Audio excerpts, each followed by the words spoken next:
Hello नमस्कार सगळ्यांना. तर आज ना एक इंटरेस्टिंग अशी गोष्ट मी तुमच्यासोबत शेअर करणार आहे. ती म्हणजे ज्या गोष्टीमध्ये मी 100दा फेल झाले ना, तीच गोष्ट मी पुन्हा एकदा आज बनवती आहे.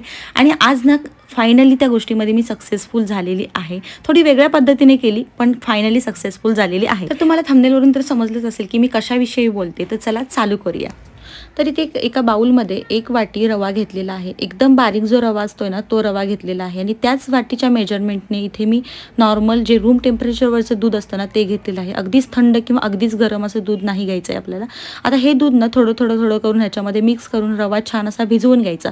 मी या अगोदर रवा केक नव्हता ट्राय केला. मी खूप वेळा बिस्किट केक वगैरे ट्राय केलेला आहे, पण खूपदा तो केक माझा फेलच झालेला आहे. त्यामुळे म्हटलं आज रवा केक ट्राय करूया. आणि फायनली हा केक जो आहे ना, तो अगदी सक्सेसफुली म्हणजे झालेला आहे. तुम्हाला पुढे समजेलच. तर आता भिजवलेला रवा जो आहे तो 10 मिनिटं असा छान असा रेस्टसाठी ठेवून द्यायचा. आता 1 वाटी दूध आणि 1 वाटी रवा असं हे मेजरमेंट मी घेतलेलं होतं. आणि त्यानंतर आता रवा रेस्ट करतोय तोपर्यंत आपण इकडे केक टीन तयार करून घेऊया.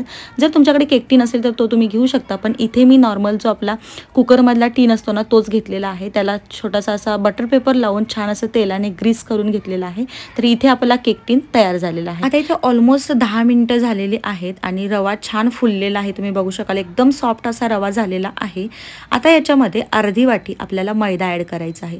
जर तुम्हाला हा केक जो आहे तो खूपच जास्त हेल्दी बनवायचा असेल ना, तर तुम्ही इथे मैद्याऐवजी गव्हाचं पीठ सुद्धा घेऊ शकता. त्यानंतर याच्यामध्ये एक 3 ते 4 चमचे इथे मी सनफ्लॉवर ऑइल घेतलेलं आहे, जे की आपण रोजच्या जेवणासाठी वापरतो ना, तेच ऑइल घ्यायचं आहे आपल्याला.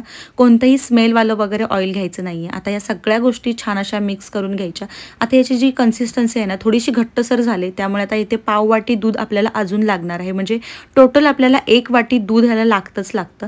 तर पाव वाटी जे दूध उरलेलं होतं ना, ते सुद्धा याच्यामध्ये ॲड करून हे छान असं मी मिक्स करून घेतलं. आता याची कन्सिस्टन्सी तुम्ही बघू शकता. आता यामध्ये ज्या वाटीने आपण रवा घेतला होता ना, त्याच वाटीने साखर घ्यायची आहे. तर साखर ना मी थोडीशी मिक्सरला बारीक फिरवून घेतलेली आहे.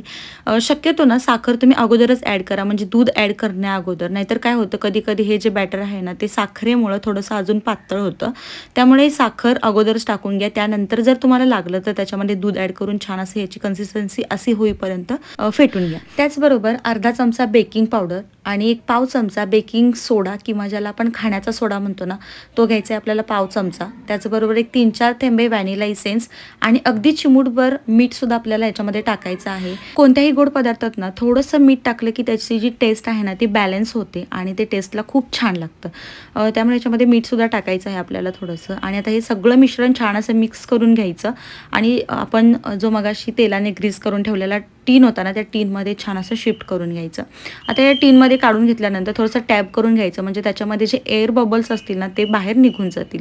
त्यानंतर इथे बघा थोड्याशा मी टुटी फ्रुटी घेतलेल्या आहेत. त्याला थोडंसं मैद्याने कोट करून घेतलं, जेणेकरून जेव्हा आपण टुटी फ्रुटी या केकवरती टाकणार तेव्हा ते एकदम तळाला जाऊन बसू नये यासाठी. इथे तुम्ही डेकोरेशनसाठी काही वापरू शकता, म्हणजे चेरी ज्या असतात त्या कट करून घेऊ शकता किंवा टुटी फ्रुटी घेऊ शकता किंवा कोणतेही ड्रायफ्रुट्स घेऊ शकता.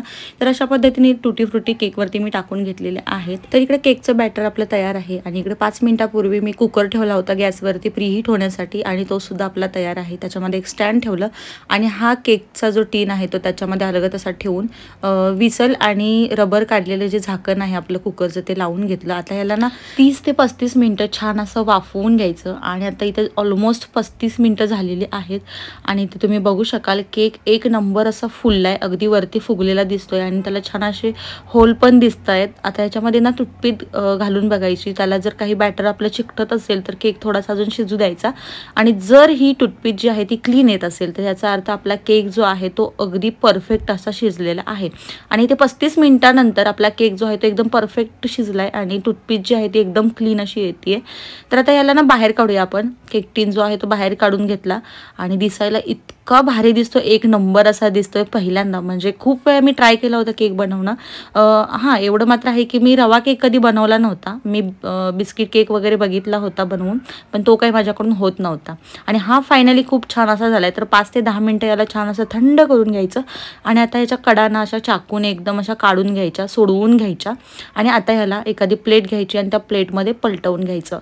एक नंबर असा झाला आहे सिरियसली. म्हणजे ती जी जाळी आहे ना ती अगदी वरतीसुद्धा दिसते, म्हणजे त्याला होल असे दिसत आहेत. जसं आपल्या डोसाला वगैरे होल येतात ना, आपण जो जाडवाला डोसा करतो तसे एकदम होल आपल्याला पुढूनसुद्धा दिसत आहेत. तर हे बघू शकाल तुम्ही, इतका छान असा झालेला आहे. त्यात हा बटर पेपर जो आहे तो असा अलगद काढून घेऊया आणि एकदम इझिली रिमूव्ह होते बघा, कुठेही चिकटत वगैरे नाही. आणि केक तर तुम्ही बघू शकाल, वा क्या बात है, एकदम फ्लपी असा झाला आहे. आणि वरचे जे टुटी फ्रुटी आहेत ना त्यामुळे तर केक एक नंबर असा दिसतोय दिसायला. आणि बघू शकाल तुम्ही, जेवढी क्वांटिटी आपण टाकलेली होती ऑलमोस्ट त्याच्या थोडी जास्तच क्वांटिटी इथे झालेली आहे. म्हणजे ऑलमोस्ट ना हा अर्धा किलोपेक्षा थोडा जास्तच केक झाला. म्हणजे 1 वाटी रव्यामध्ये एवढा केक आपला झालेला आहे. आणि इकडची काठ बघू शकाल तुम्ही, म्हणजे माझ्याकडे केक टीन नव्हता, त्यासाठी मी कुकरचा डबा टाकला होता. आणि कुकरच्या डब्यामध्ये साईडला असा ना थोडासा कच होता, तर तो कचसुद्धा अगदी आहे तसाच्या तसा केकमधून बाहेर आलेला आहे. म्हणजे कुठेही तुटलेला किंवा चिकटलेला नाही अजिबात. पूर्ण डब्बा जो आहे तो आपला क्लीन असा बाहेर निघालेला आहे. आणि केक तर दिसायला एक नंबर असा दिसतोय. तुटी फ्रुटीच्या ऐवजी जर काजू बदाम वगैरे असे ड्रायफ्रूट्स जरी असतील ना तरीसुद्धा खूप छान दिसेल, किंवा चेरी जरी असेल ना तरीसुद्धा खूप छान दिसेल. केक पहिल्यांदा इतका चांगला झाला हे बघून ना माझा तर आनंद गगनात मावेना. मी सारखं सारखं त्या केकला बघत होते आणि कट करायची तरी अजिबात इच्छा होत नव्हती, इतकं छान वाटत होतं. कारण खूपदा मी ट्राय केला होता केक बनवायला, होत होता पण इतका परफेक्ट होत नव्हता. अगदीच काही ना काहीतरी चुका व्हायच्या, पण पहिल्यांदा इतका छान असा परफेक्टली केक माझा बनलेला आहे. सो म्हटलं चला आता पटकन कट करायला घेऊयात. आणि कट करताना सुद्धा बघा, अगदी जसा मी कट करते ना केक अगदी तसाच्या तसा शेपमध्ये कट होतोय. अजिबात विस्कटून पडत नाहीये किंवा सुटत नाहीये कुठेच. आणि फ्लपी तर एक नंबर असा झालाय बघा, एकदम दाणेदार असा दिसतोय. जाळीदार तर म्हणू शकत नाही कारण हा रव्याचा केक आहे. जाळीदार म्हणण्यापेक्षा दाणेदार झालाय आणि स्पॉन्जी सुद्धा झालाय असं म्हणू शकतो आपण याला.